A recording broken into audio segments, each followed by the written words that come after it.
changing role of FHIR in knowledge generating medicine. We have an amazing panel today. We have Lauren Leeb, who's the head of digital health and global digital strategy and transformation from Ipsen. We have Craig Lipset, formerly of Pfizer, Christopher Boone, who's the vice president of global head of health economics and outcomes research at AbbVie, and Gustav Vella from Healex, co-founder and chief product owner.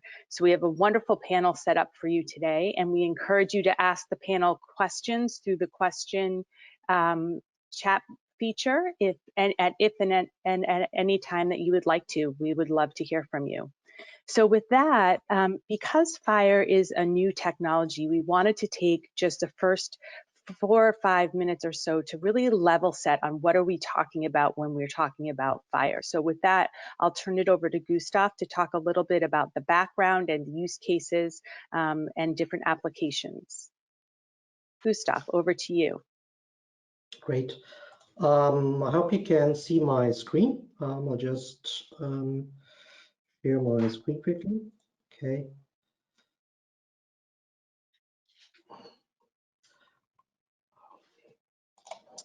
Can you see the screen? We can. Great, wonderful. So good day to everybody, evening, wherever you are. So I'll just be sharing a few insights into what FHIR is. So it's a new technology, which actually is changing the whole way we think about clinical research. And not only clinical research, but clinical care. I think the important thing is that it's really embedded at the source of where we actually engage with our patients and on clinical sites.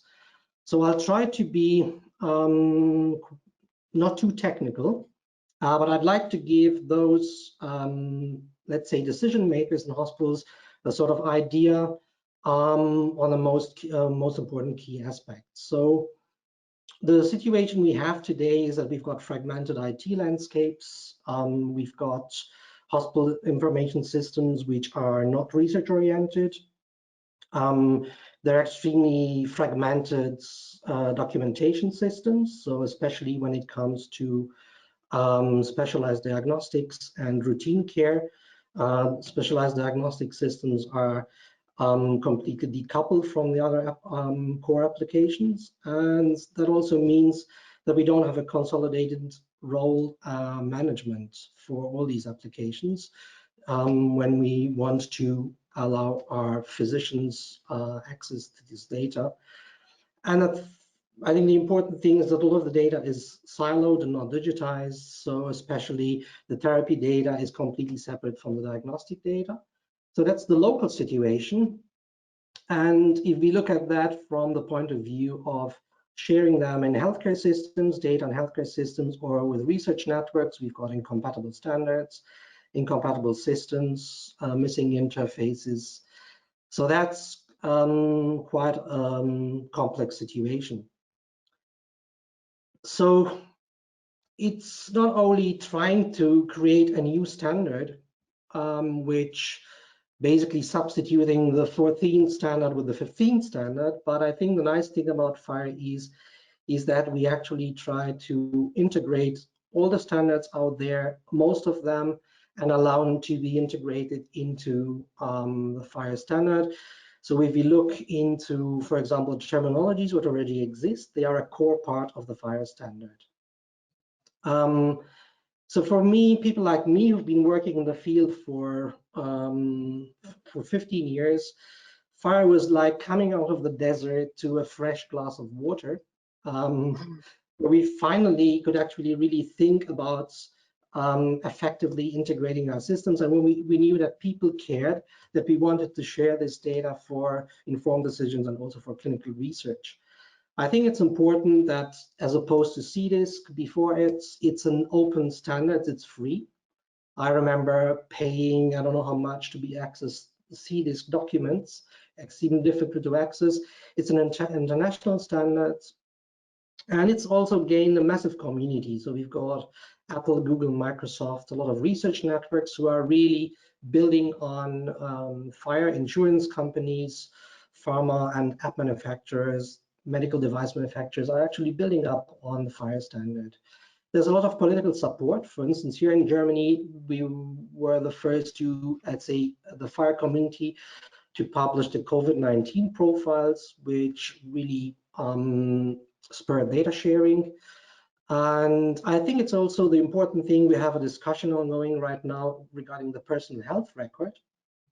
So we also have a standard which at the same standard, which is not only allowing us to integrate locally, but it's preparing the ground for actually sharing patient data and including the patient in the research and care process more on a data, from the data perspective. I think it's also important to mention the international patient summary. So let's say if I just go over the border to the Netherlands, it actually happened to me, I didn't have my immunization pass. You just forget that piece of paper. But with the IPS, with the advent of IPS, we can actually access that digitally in an international format. I think the most important thing is that FHIR builds on the current web technologies. And so for the people we are training today in the industry, they grow up with web technologies. When I started working with healthcare data, I had already worked with web technologies, but I had to get into all these really cryptic, old-fashioned pipe-driven data structures. So students which we are training today, they can actually start from right away and start developing applications in the medical field. So we've also got APIs for data exchange, which is actually quite important. In principle, we've got standardization without the loss of flexibility. That's a very important point. So at the core of the FHIR record is the patient, and then around that we've got different resources. So we've got, we could look at them as pieces of Lego blocks, which cover coverage, workflows, medications, diagnostics, and specific clinical domains, where you can actually put them together and you can actually put them in a more flexible, in a context where you can specialize the clinical profiles, specialize the diagnostic profiles, specialize the medications profiles, but they're still compatible with each other. If there were 5 or 6 keywords one wanted to really note down, to look it up into, to FHIR, that would be these here, which I'm just showing right now. So we have the resource, which is an instance of a medical concept, which is machine readable. And then we've got a profile. You'll be hearing that quite often, which is something like a schema where you actually validate the resource which you're using. You can customize that profile. If you look at this on a higher level, you've got a composition where you actually put the bits and pieces I was mentioning together, and you actually define how they should be put together. And when the data starts coming into that composition, you actually create a bundle. So I could create a bundle for lung cancer disease, I could for cancer care in general. So those are the two, let's say the 4 concepts which belong together. Then we've got FHIR terminology, which basically includes SNOMED, LOINC, ICD, all those code systems which we know, and embeds them directly in the FHIR concept. So you could just plug in the terminologies you need to use, and they're accessible to all those resources you are using. Then we've got 2 which are slightly off the general scale. We've got SMART on FHIR and the mapping language. SMART on FHIR deals with authorization access control. It's actually not part of the FHIR standard, but FHIR standard says that's the concern, authorization of SMART on FHIR, so they're completely compatible with each other. And then a new standard, which is actually really, really important because it's becoming the common language for data integration, is the FHIR mapping language. So for the first time, we don't have to have communication servers who speak just one dialect. We can actually interchange these mappings to medical device systems, to EMR systems, so that they actually use their old formats and we were able to seamlessly map V2 CDA to FHIR directly. Those are, I think, the key aspects which I'd like to describe regarding FHIR, and I think I'll just keep this as short as possible. I prefer to have more time for the questions. Great. Thank you so much, Gustav, for that introduction to FHIR. We really appreciate it. And we'd love to meet the rest of the panel. So Craig, if I could ask you to introduce yourself and also to answer the question, what is the game-changing role of FHIR in knowledge-generating medicine from your perspective? Wow, what a great start, Gabriella, and thank you, Gustav, for the level setting. Hello, everybody. My name is Craig Lipset. As was mentioned at the outset, I'm the former head of clinical innovation at Pfizer. Today, I'm an assistant professor in health informatics at Rutgers University and on the faculty at the University of Rochester in the School of Medicine. I'm also an independent advisor working with a number of pharmaceutical companies on their innovation process and medicine development, as well as with a number of technology companies and investors in the area.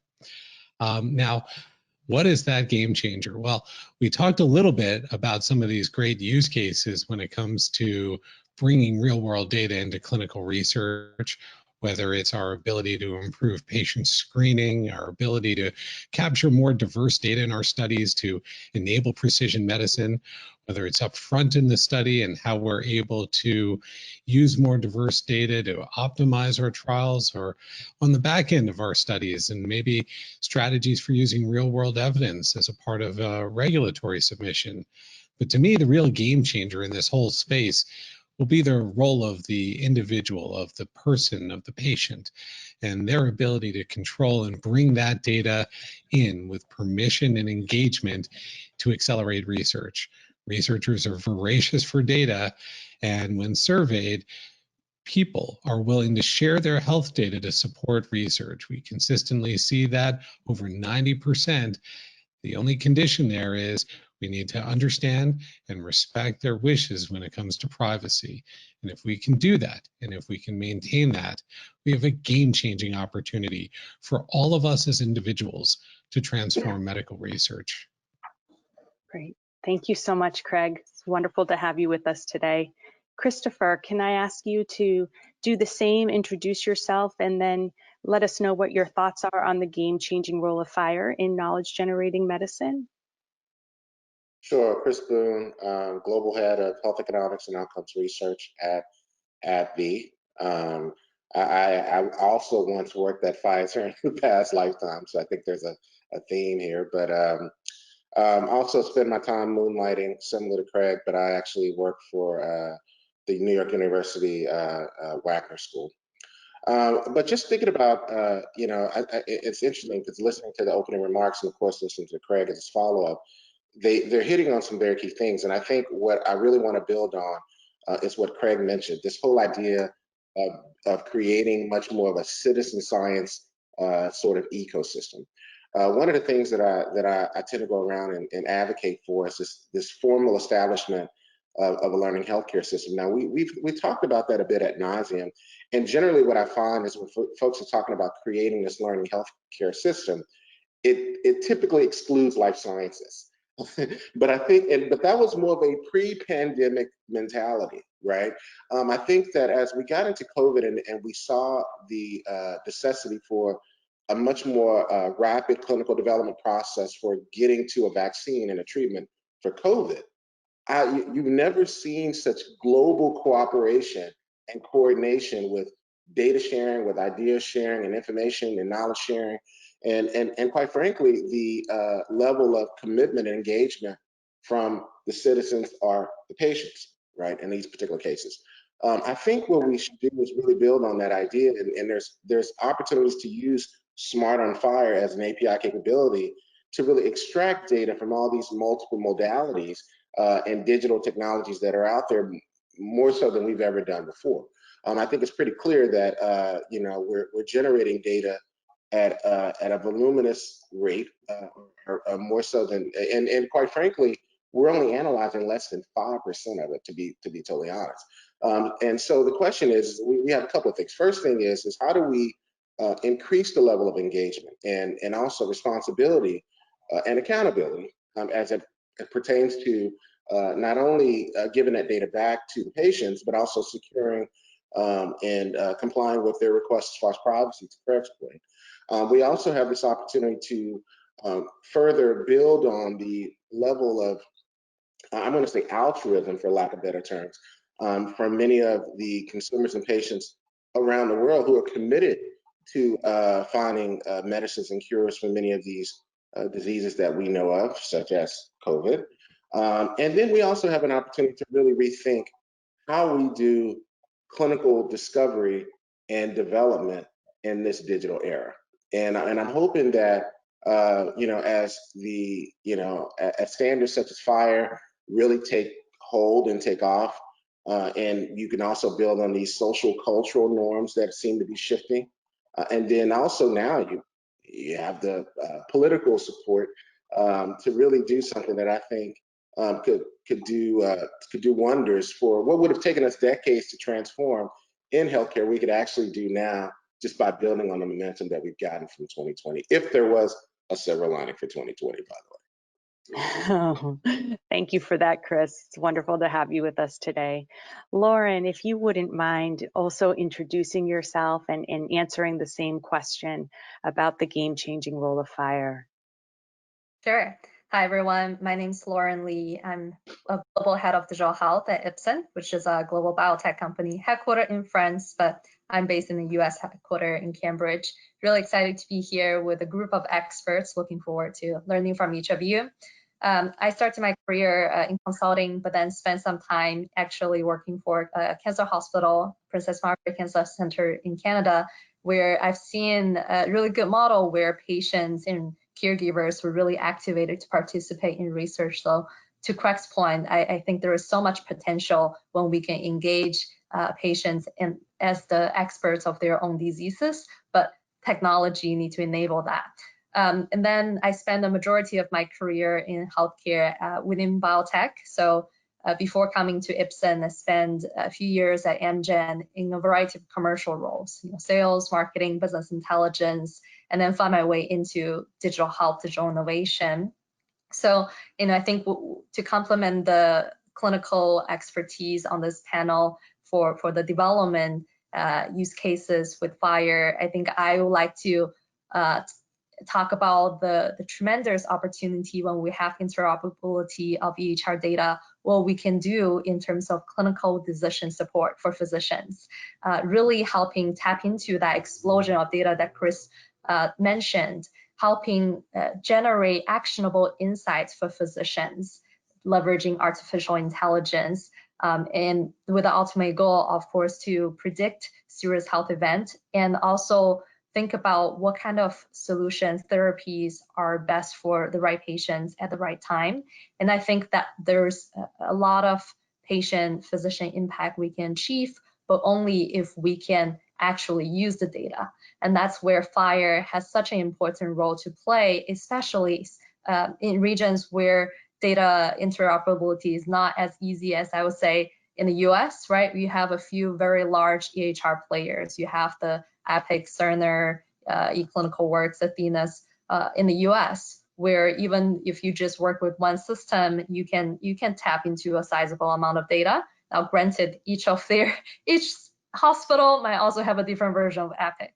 That's another topic, but if you look into Europe, we know that's a lot more fragmented market in terms of EHR data interoperability, even within the same country, right? With Spain, you have autonomous regions. They don't all use the same data standards. Even two hospitals in the same region will not use the same standards. And then physicians, KOLs might also curate their own data set. So when we are trying to, say, train an algorithm based on real-world data, the harmonization process can be extremely challenging, which ultimately limit the amount of data that can be actually used. So I would love to discuss today with everyone the opportunity we can do there. That's wonderful. Thank you so much. Let's start off the next round of this conversation, Craig, with you, and back to this issue of transparency and ownership of data.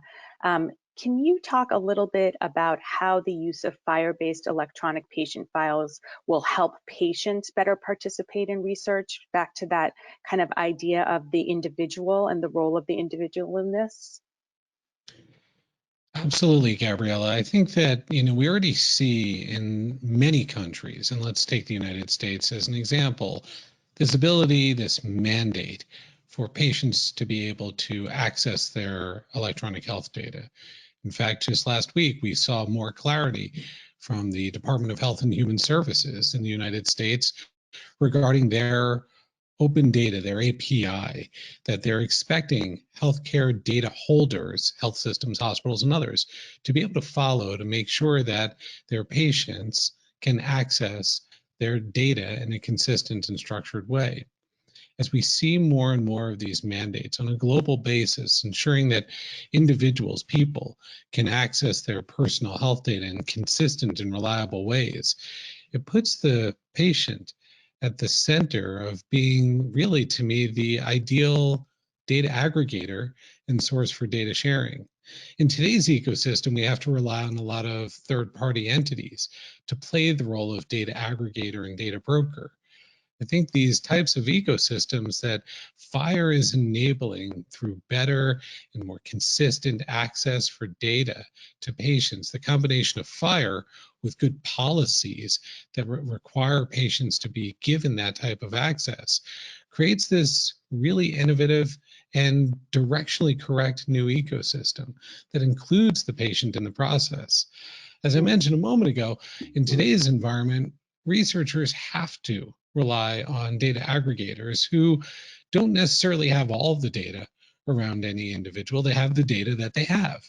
And very often, unfortunately, most patients aren't even aware that their data is a part of a marketplace, of an ecosystem where it's moving from one business entity to the next, even though in most cases it's being used for very good purposes for research. It's not necessarily being done with transparency.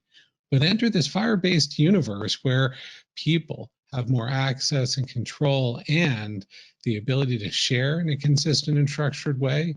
Well, now I can go to individuals, I can go to communities of patients, I can help them to get data enabled with different tools.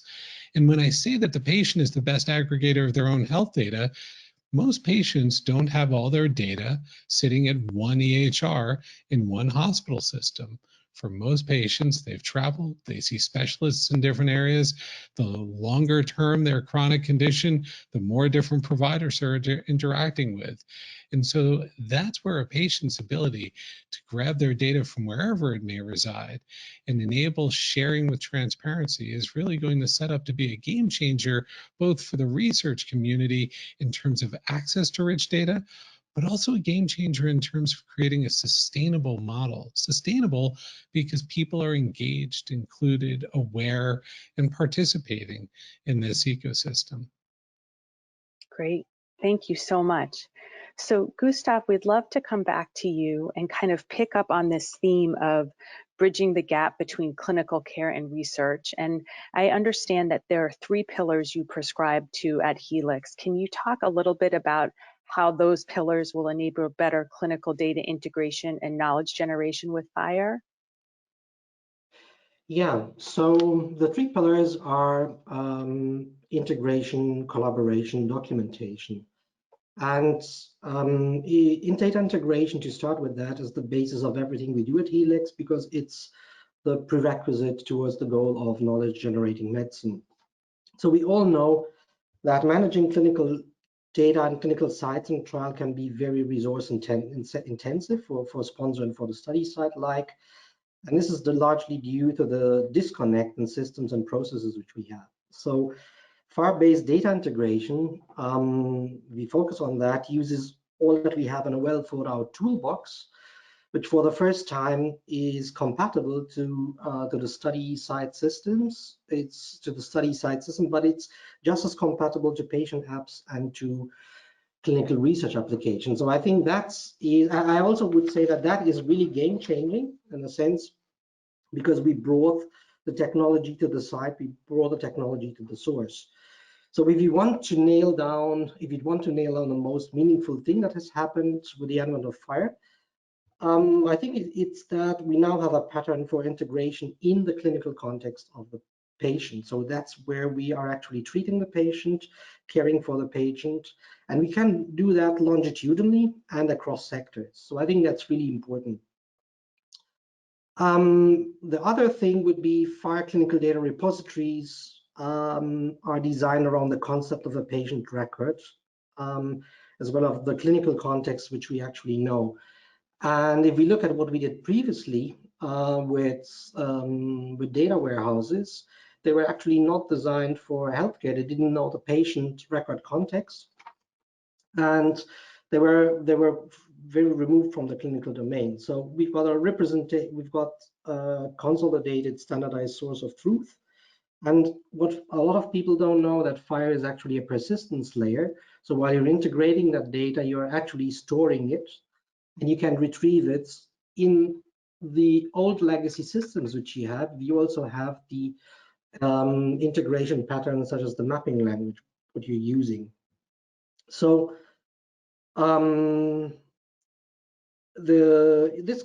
collaboration, I would say, would go hand in hand with integration.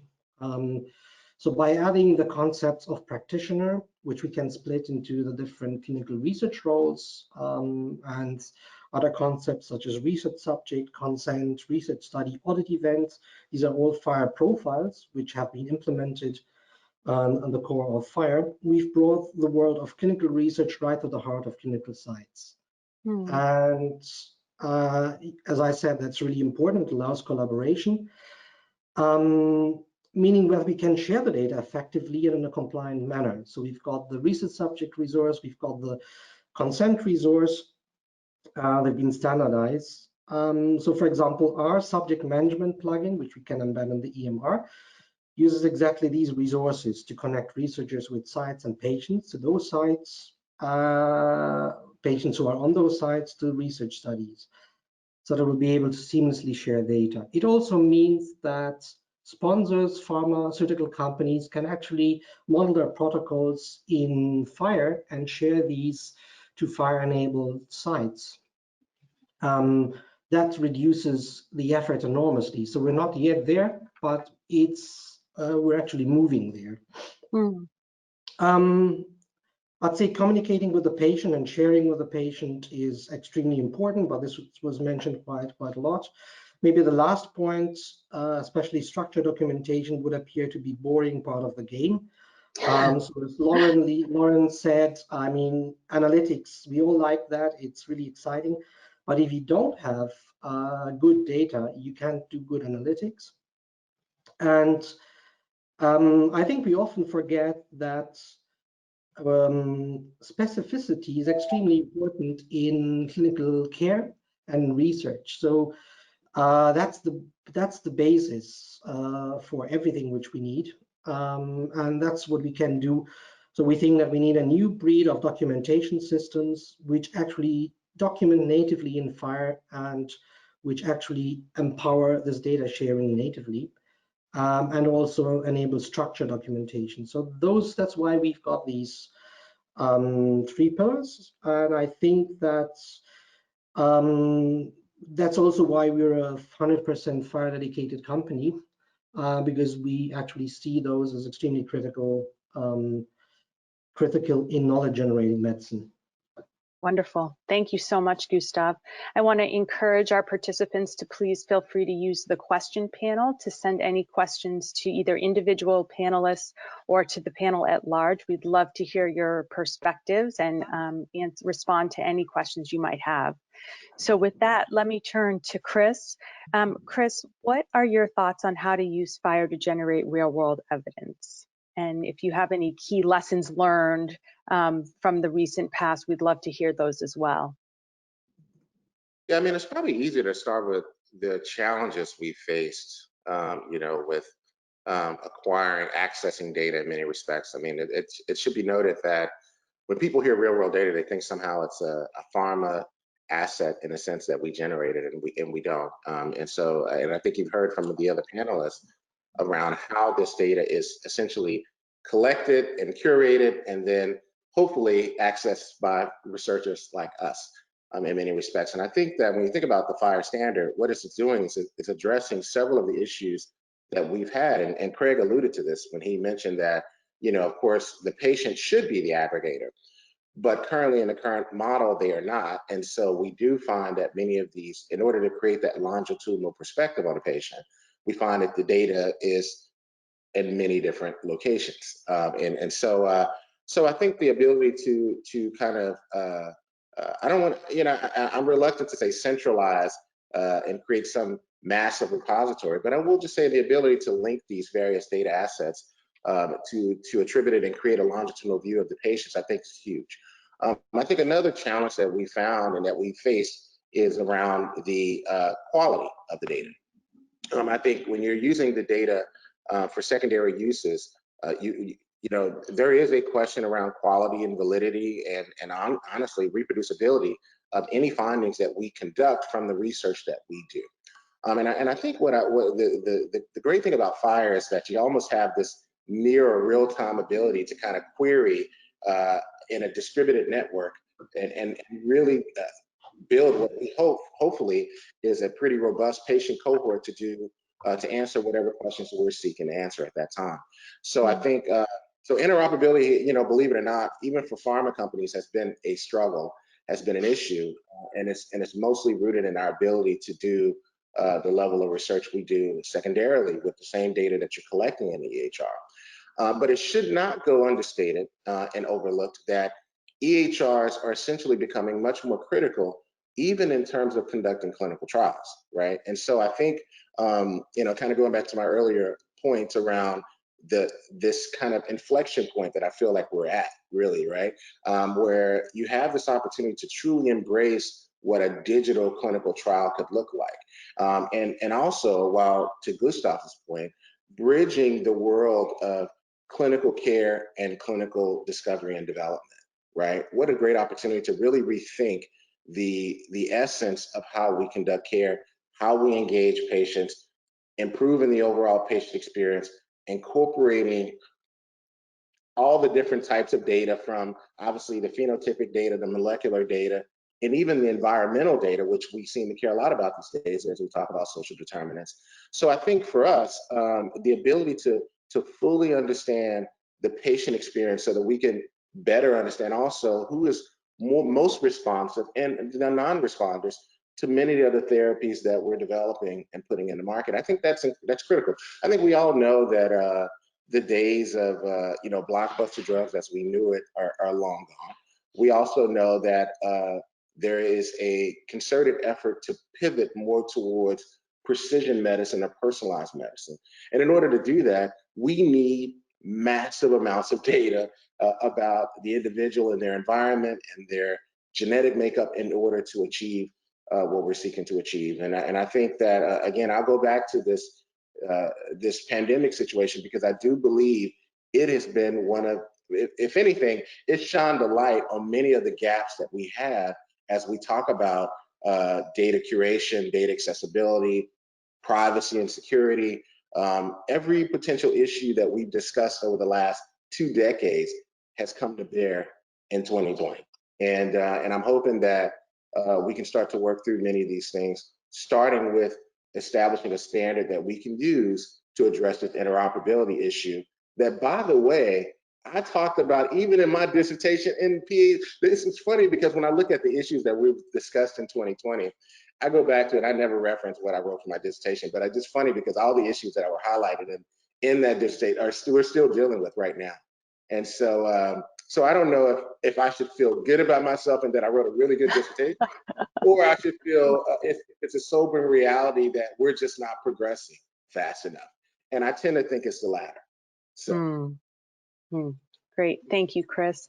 Lauren, let's get your voice into this conversation and really pick up a little bit on some of what Chris was saying, but what role does FHIR play in enabling patients and their doctors to make personalized decisions and gain access to quality care? What are your thoughts?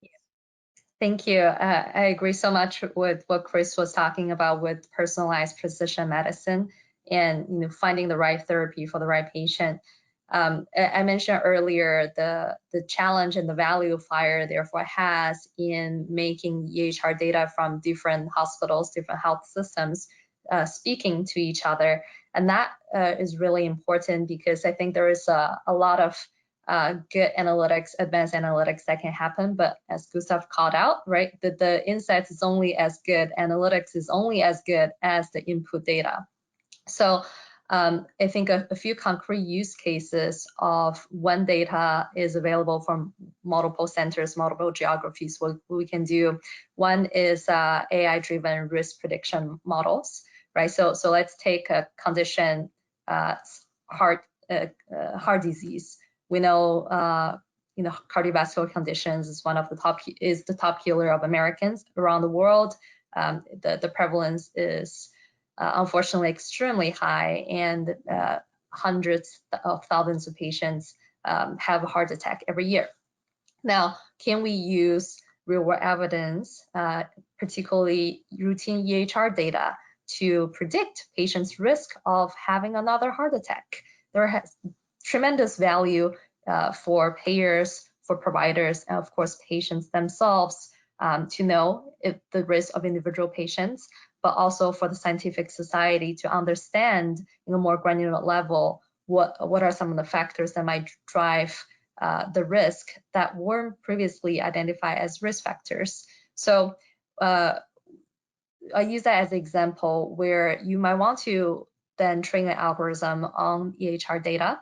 But if you want this algorithm to be representative of not just one hospital's patients, you want it to be representative of, let's say different ethnicities, different geographies of patients, European, you would then want to develop the algorithm and then at least validate it, if not also train the algorithm on data from that different population, right? So then the harmonization can be very difficult. Different hospitals might track different metrics, even in the hospitalization setting, they might not always track the blood pressure at admission. They might track 3 days after admission, right? So there's so much variability in how data is captured and then how data is stored, etc. So I think with FHIR and with related standardization processes for EHR, that we will lose much less of that data just because they are so different in how they are structured.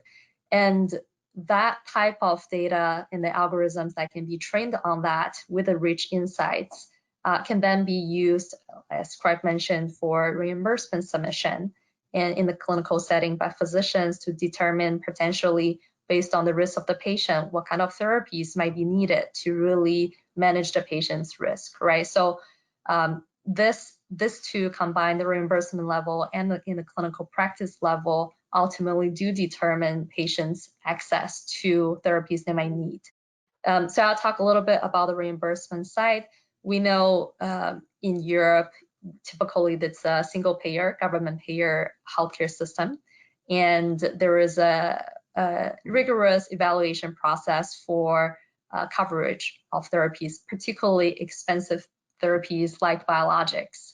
However, we also know biologics, innovative therapies sometimes have very significant impact, health efficacy on patients, but that payers need to make a decision at the national level, at the regional level, and the hospital level, which patients can access those drugs. So again, leveraging data driven clinical decision support to stratify patient groups ultimately means the patients most at risk and stands most to benefit from innovative therapies have a better chance at getting it because they are flagged as such. In the clinical setting too, when physicians can see which patients are likely to have a second heart attack in 6 months, they can really tailor, let's look at a statin management of their cholesterols. Are the cholesterols currently well managed? Are patients tolerating their statins?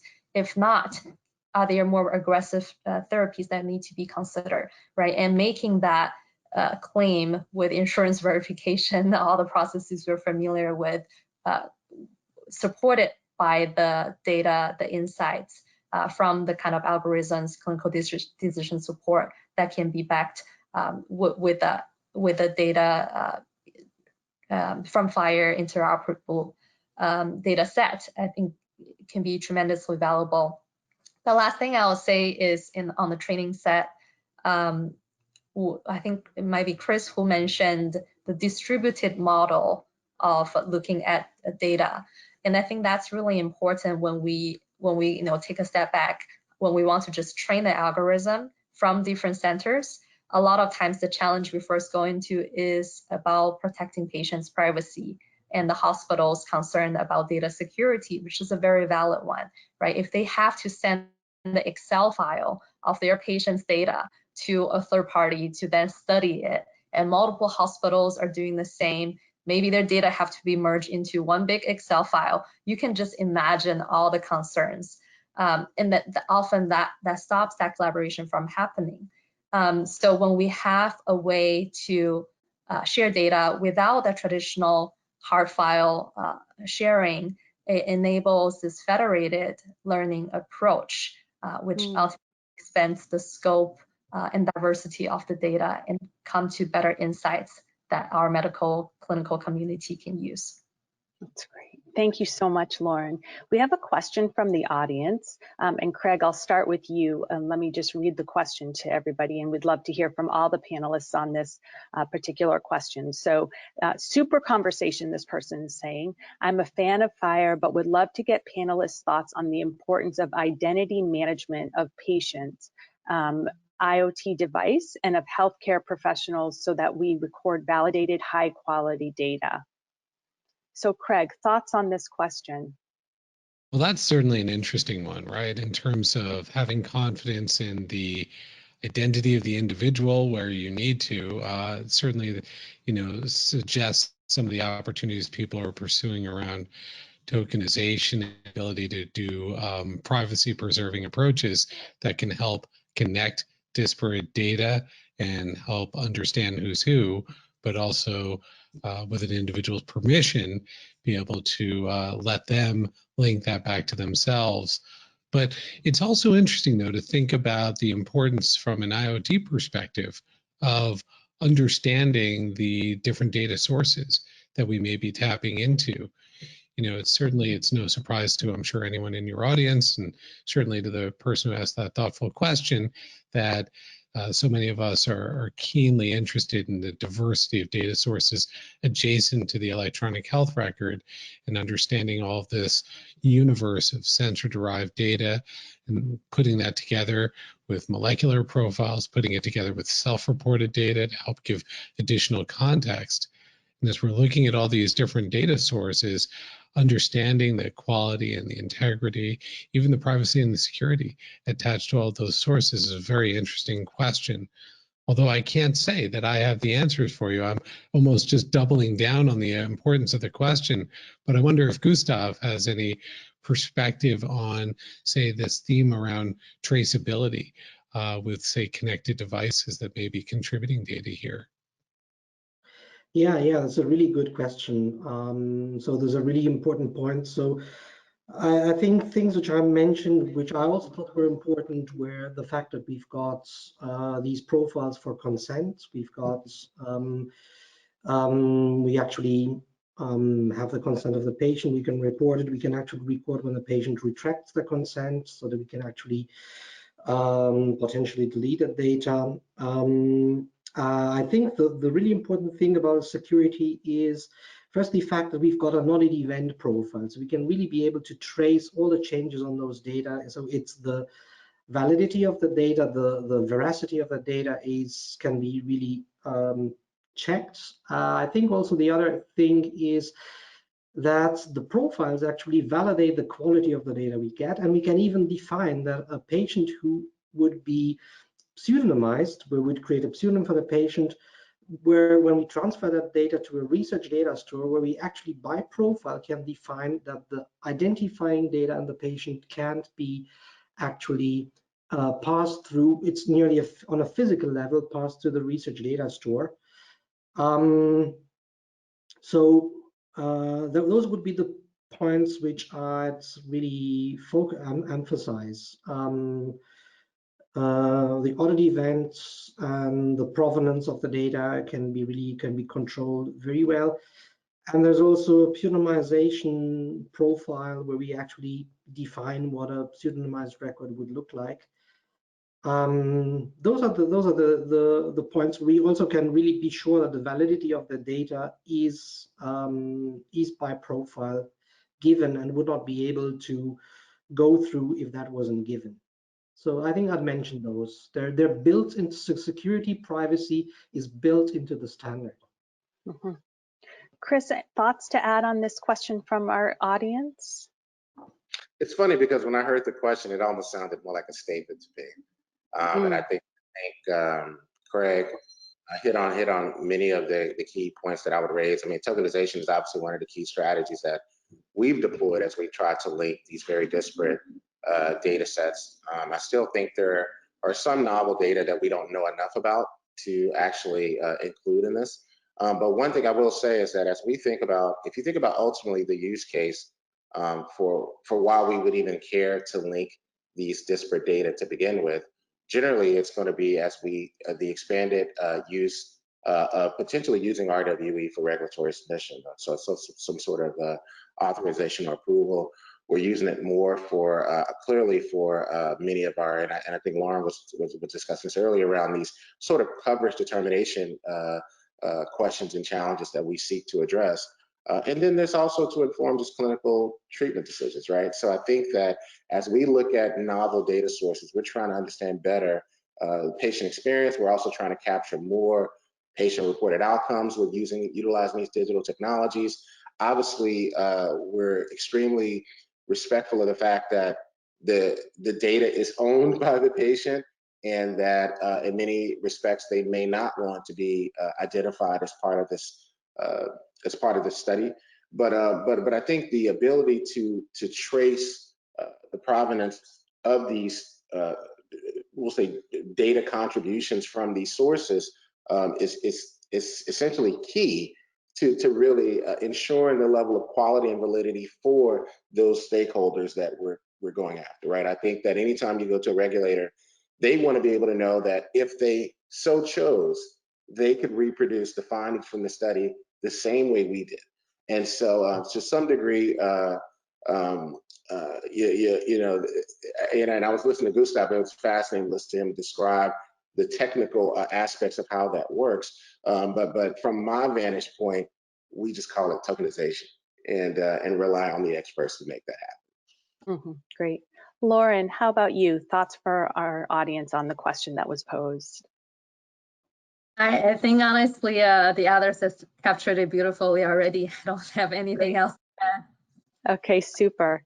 So just as a way to close out our time together, I'd love to hear from each of you, a little bit of a call to action to your community of fellow biopharma folks, physicians, healthcare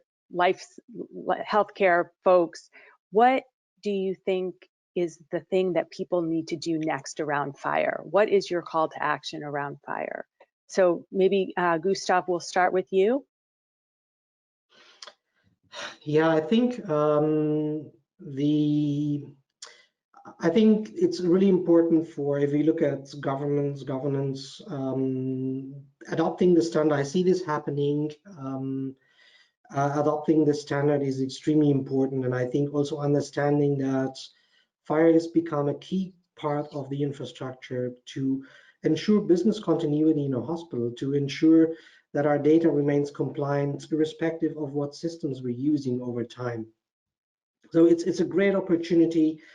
It's a great opportunity to actually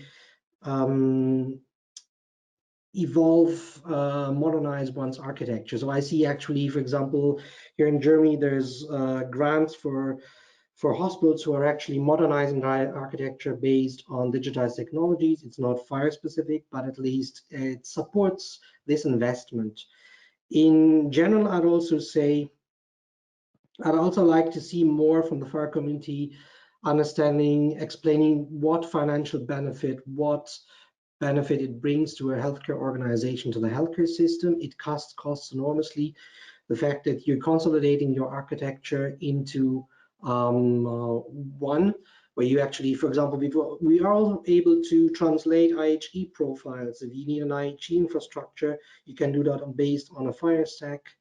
People who are looking into patient engagement, it's the same stack which they use. So I'd like to see more communication to COOs. I'd like the techie guys to really reach out to sites and try and really explain the benefits and of using this technology. I think that would be the most important point. I'd like to focus on one point, and I think I'll stick at that point. Other people will have other points. Great, thank you. Lauren, how about you? Call to action to your colleagues in this healthcare ecosystem. Yeah, I think my call to action is not just with FHIR, but to Chris' point that healthcare has really lagged most other industries in the adoption of technology, right? And when it comes to data interoperability, we're not the first industry to encounter this challenge, but we're one of the last to address it systematically. So I think just more broadly as an industry, let's keep up the momentum. Let's keep looking outside and keeping an open mind where technology can be useful. Let's experiment. Let's have a learning mindset, because I think we shouldn't require a pandemic to really push us as an industry to review how we've been practicing medicine, how we've been conducting research, and I hope it doesn't take another pandemic for us to actually make this happen. Yeah, that's great, thank you. Chris, how about you? Call to action to the community. It's interesting because I've listened. I think sometimes natural disasters breed the greatest innovations. I don't personally like to be subjected to them, but nor do I want others to. But it's amazing that I think in this particular instance we have an opportunity to really reimagine, certainly the world of pharma and clinical development and discovery as we knew it. And so, so to your point, what I want to say is, I think that it's somewhat adopting a learning and sort of design thinking mentality is going to be key. I think, I tend to think we learn by doing. So hopefully folks experiment and iterate as we go, and don't feel as though you have to have some fully baked idea before you make an attempt. It's okay to pilot, I hate to use that term, the pilot. I think that we're at a place now where, just looking at the level of, as I alluded to earlier, that global coordination and cooperation that we've seen. So I think cultivating broader sort of partner ecosystems is going to be essential to what we want to do. We can't do this in isolation. The idea of forming a learning healthcare system does require all the different sectors within healthcare in order to do that very thing. And then I think that one area that is often overlooked as you go into this level of innovation is the idea of investing in change management. There's going to be change for all parties involved. Change for the patients, change for other researchers, change for providers. If we're asking folks to work together to share knowledge, to share data in ways that we've never done before. And to think that it will be the flip of a switch and everyone will be on board with it is a fallacy. And so I think that to effectively engage in sound, thoughtful change management practices is going to be essential to us moving in the right direction. That's great. Thank you, Chris. And Craig. Most life sciences organizations today have a host of different initiatives going on that are tapping into real world data and electronic health records. And they can be, in some cases, centralized with groups of experts, but in many cases wind up very distributed along different business lines, pursuing these different data streams to answer different business questions. All of those individuals need to get their FHIR 101 education, because without that, people get confused, they get skeptical, they may be thinking FHIR is overpromising, and their default reaction will become firefighters and fire extinguishers rather than fire catalysts. And so if we can make sure that our colleagues across our organizations understand what FHIR is and what it isn't, and then they can start to think about how they can best leverage these new approaches to address those business challenges they were already considering. And I think the other ask for all those folks out there in life sciences organizations is to phone your policy department and your leaders in science policy and make sure that they know that interoperability and patient access to health data is an imperative for you, because when patients have that access and when there's more and more commitment around interoperability, that serves the research community as much or more than many others. And so make sure that the folks that are representing your life sciences companies and giving voice and advocacy around different initiatives that are happening in the US and on a global basis are carrying that message, because it's good for the ecosystem, it's good for the research community. Great. So we have a comment in the question panel for all of the panelists to react to in our last few minutes. The researchers don't really need to know who is who as far as the PI is involved to unite data from disparate silos. You just need to be able to connect a patient's records appearing in multiple healthcare settings, IoTs, etc., without using or divulging PII. Then you have the whole journey end to end and no compromises in terms of PII, as PII is not used, including statistical disclosure controls. So thoughts about that comment? I don't think the concern is from the researchers and their misuse of the data. It's the re-identification of the individuals from folks who do have that level of malicious intent. And quite frankly, we're dealing with an issue where there's general skepticism from the public with any company that they feel can potentially commercialize their data for their own, we'll say, economic benefit, right? And so really, this is more of a trust issue. This is not about the researcher having the ability to, whether they care or not about identifying an individual. It's about restoring trust with the individual. If we're shifting to a model where the patient is the primary aggregator and curator of their own data, they need to trust in the fact that we are not monetizing their data and they're somehow left out of the loop of that particular situation. So, fundamentally, the core issue that we deal with is the lack of trust from patients and/or consumers to biopharma and how data is being utilized and what it's being used for, right? We're seeing some of these discussions play out even with big tech now. As much as individuals love using social media, they're now starting to question whether their data is being abused by social media companies to their detriment, right? And of course, it's played out in the political landscape.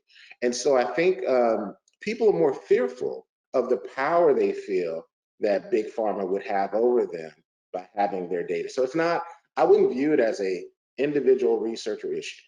I would view it as building a level of trust to ensure, as we shift to this patient or a person aggregator model, and them being committed to contributing their data to clinical research to develop the therapies that we need to eradicate many of these diseases that we hope to eradicate. Yeah, I actually would really agree with that. But we could also take the other perspective that to the point of linking the researcher to the data has some advantages in the sense that if I'm a sponsor and I somehow have a clinical trial and I want to actually go back to the quality of the data. So if it's completely anonymized and I don't know who the healthcare provider was and who the physician was, and I can get back to that physician and source data, I'd like to get back to the physician and clarify certain things regarding the context. So knowing, obviously, the identity of the patient is key, and we don't want to have that in research. We want to have that in a different setting. So linking the research subject to linking the research subject to the patient is the research subject to the physician has the advantage that the sponsor can actually go back and get questions on the quality of the data. So that's the other aspect I'd actually look at. Great. So I have to interrupt us because we are at the top of the hour.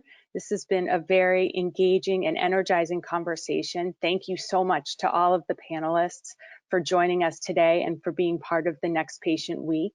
And we look forward to reconnecting soon. Have a great day, everyone.